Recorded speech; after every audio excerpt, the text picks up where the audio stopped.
Chers amis, bonjour. Je viens aujourd'hui continuer le commentaire de la vidéo de Maître Abosi. J'en avais fait un premier commentaire hier. Voilà, vous pourrez regarder cette vidéo bien sûr en différé. La vidéo s'appelle « De Congar à Bergoglio, genèse et actualité de la religion conciliaire ». Hier, je m'étais arrêté sur les 20 premières minutes qui parlaient, si vous vous souvenez bien, de la disparition dans le Concile Vatican II de la notion qui avait été tournée par Pie XII, qui était de dire que l'Église est le corps mystique du Christ. Voilà, corps mystique du Christ. Et j'avais démontré hier que dans le Concile Vatican II, on pouvait facilement en trouver presque une dizaine d'assertions de cette formule soi-disant disparue dans le Concile Vatican II. Aujourd'hui, je vais continuer. Alors nous allons voir des arguments assez nouveaux, mais je vais y répondre. Maître Abosi nous propose cette fois-ci de définir ce qu'il appelle évidemment avec un mépris et une morgue effrayante, l'Église dite conciliaire, qui n'est qu'un tas de fumier, tas de fumier, c'est rien du tout pour Monsieur Abosi, l'Église conciliaire, c'est à mettre par terre en fin de compte, voyez-vous, c'est triste, c'est triste pour lui du moins de considérer sa mère comme étant l'Église conciliaire. Alors, je vais vous faire écouter les deux notes, et ensuite je répondrai bien sûr à ce que dit Monsieur Abosi. Écoutons. Conclusion de Wojtyla. Tous les hommes depuis le commencement jusqu'à la fin du monde ont été rachetés, pas de problème.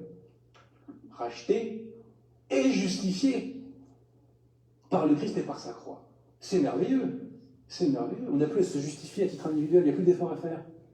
C'est du dolibat tout craché. La grâce est en nous, rédemption universelle, tout va bien. Alors vous avez entendu comme moi, l'homme, selon le Concile Vatican II, depuis toute éternité, est non seulement racheté, ça évidemment c'est incontestable, nous sommes rachetés par les mérites de notre Seigneur lors de sa passion, il nous a rachetés à ce moment-là, et nous serions, selon Monsieur Abosi, selon Maître Abosi, également justifiés. Donc en fin de compte, tout le monde est sauvé, si je comprends bien, il n'y a pas de problème, voilà. Alors, il faudrait qu'il nous explique où a-t-il trouvé cela. Alors il nous cite de vieilles conférences de Jean-Paul II, qui n'était pas Jean-Paul II mais Monseigneur Wojtyla, d'une importance, vous l'aurez compris, tout à fait mineure. C'est une conférence qui avait été donnée et qui n'a aucune finalité dogmatique. Voilà. Il ne cite aucun passage de Vatican II à plein, c'est-à-dire pas simplement un petit bout de quelque chose, mais comprendre ce que dit Vatican II là-dessus. Non, il ne le cite pas. Alors je vais répondre à cette première chose et puis ensuite je répondrai à la suite, bien sûr. Alors, tout d'abord, vous l'aurez compris,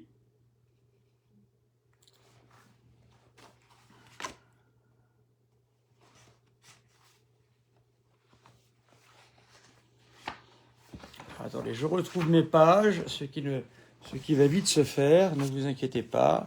Voilà. Alors, tout d'abord, si, selon ce que dit Monsieur Abosi, Maître Abosi, nous étions justifiés, nous n'aurions absolument rien à craindre de la mort. Et pourtant, qu'est-ce que nous lisons? Au numéro 1007 du catéchisme, la mort est le terme de la vie terrestre. Nos vies sont mesurées par le temps au cours duquel nous changeons, nous vieillissons, et comme chez tous les êtres vivants de la terre, la mort apparaît comme la fin normale de la vie.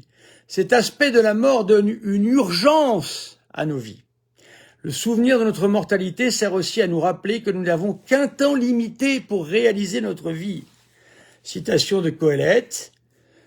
Souviens-toi de ton Créateur au jour de ton adolescence, avant que la poussière ne retourne à la terre, selon qu'elle était, et que le souffle ne retourne à Dieu, qui l'avait donné. La mort, numéro 1008, est la conséquence du péché, interprète authentique des affirmations de l'Écriture et de la tradition. Le magistère de l'Église enseigne que la mort est entrée dans le monde à cause du péché de l'homme. Voilà. Alors vous voyez ici que si nous avions, comme le disait Maître Abosi, eh bien, une justification universelle et définitive, nous n'aurions même pas à nous intéresser de la mort. Justification, ça veut dire que nous n'aurions besoin de faire aucune œuvre et aucun acte pour faire notre salut. Alors où est le problème? Eh bien voilà déjà ceci, je vais aller plus loin maintenant avec le numéro 1035. Je vous rappelle donc qu'ici, Maître Abosi nous dit que nous n'avons rien à craindre puisque selon des écrits qu'il a trouvés dans des textes de Jean-Paul II, qui était le cardinal Wojtyla à l'époque, eh bien, il nous dit que nous sommes justifiés pour toujours. Catéchisme, et je cite ici le Concile Vatican II également. Alors, il y a beaucoup de notifications ici.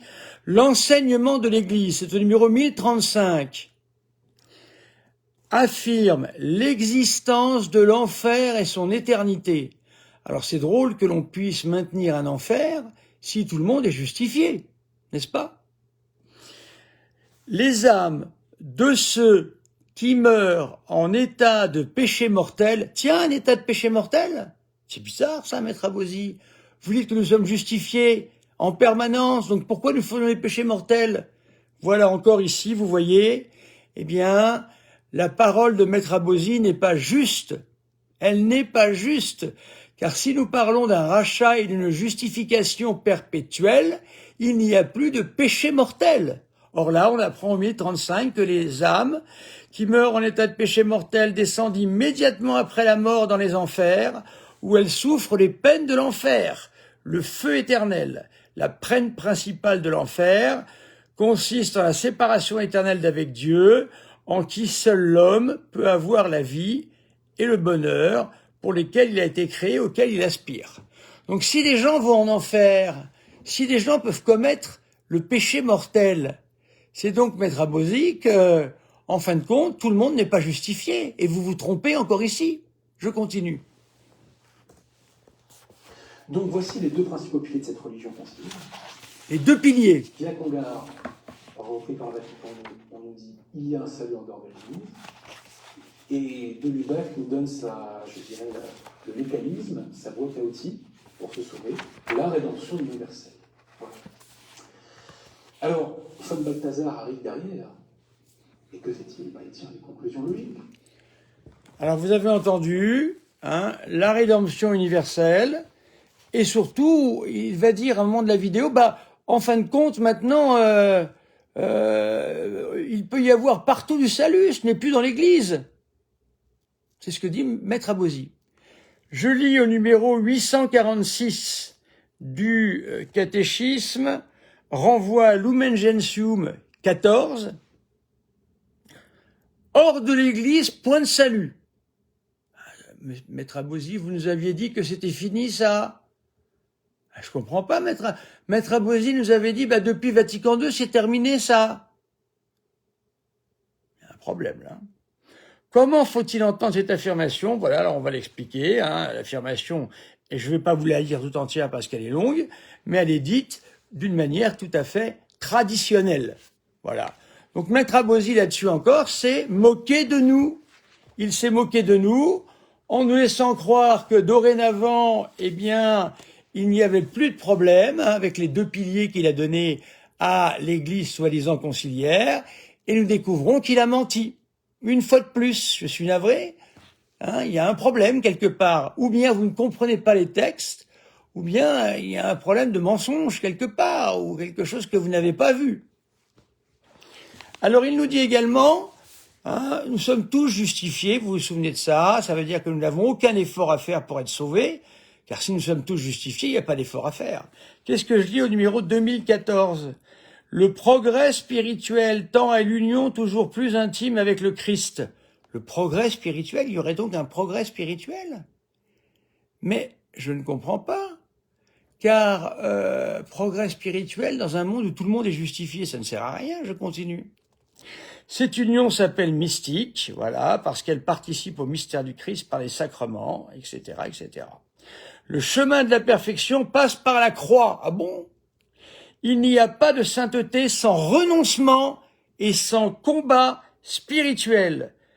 2 Timothée 4. Le progrès spirituel implique l'ascèse. L'ascèse, c'est l'ascèse, c'est le renoncement au bien de ce monde. Et la mortification qui conduisent graduellement à vivre dans la paix et la joie des béatitudes. Alors donc, dans un monde où nous sommes tous justifiés, Maître Abosi, il nous faut continuer à faire de l'ascèse et de la mortification selon l'enseignement le plus classique et le plus traditionnel de l'Église catholique, au numéro 2015 et 2014 du catéchisme de Jean-Paul II et de Vatican II. C'est curieux, ça. Celui qui monte ne s'arrête jamais d'aller, de commencer en commencement par des commencements qui n'ont pas de fin. Et ceci est une citation de Saint Grégoire de Nice. Alors, chers amis, vous aurez vu encore une fois que Maître Abosi, eh bien, n'a pas bien compris, semble-t-il, ce que dit soi-disant l'Église conciliaire. Car nous découvrons bel et bien que il y a bien une justification que nous devons, eh bien, recevoir. Nous devons participer à cette justification, même si la grâce de Dieu nous y aide et nous ouvre les portes, mais nous devons faire des œuvres de salut, nous devons participer spirituellement par l'ascèse et la mortification.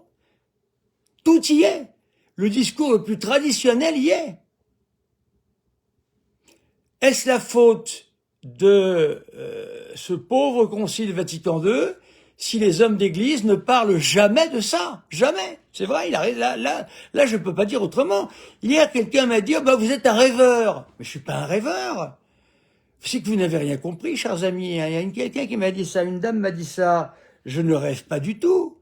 Je suis simplement en train de vous dire que, contrairement à ce que dit Maître Abosi nous dit que dans l'enseignement du Concile Vatican II, il y a des hérésies et cet enseignement est hérétique.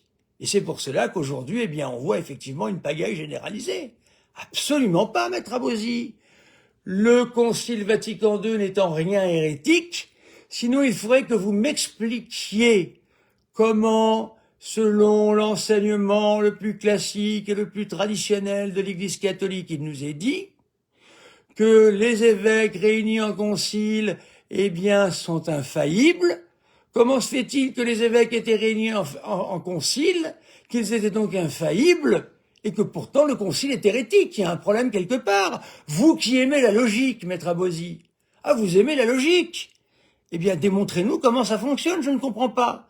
Il y a encore une exception, encore quelque chose de mal compris ici. Ça commence à devenir une sérieuse habitude. Voilà. Donc, chers amis, j'ai démontré ici encore que les thèses de Maître Abosi ne fonctionnent pas, que ces thèses, eh bien, nous disent que le concile est hérétique. Je répète et je dis que l'enseignement du Concile Vatican II, le corps du Concile Vatican II, parce qu'il mélange. Il parle d'avant aussi, il parle de la préparation. Je m'en fiche de la préparation, ça compte pas, ça. Il nous casse la tête avec Delubac, il nous casse la tête avec Congar, il nous casse la tête avec Balthazar, mais la majorité des personnes ne savent même pas qui c'est. Comment expliquez-vous, cher maître, je l'ai déjà dit, que dans le séminaire où j'ai été, on ne parlait pas de ces auteurs-là, si ce n'était souvent pour les critiquer. Comment expliquez-vous ça? Voilà.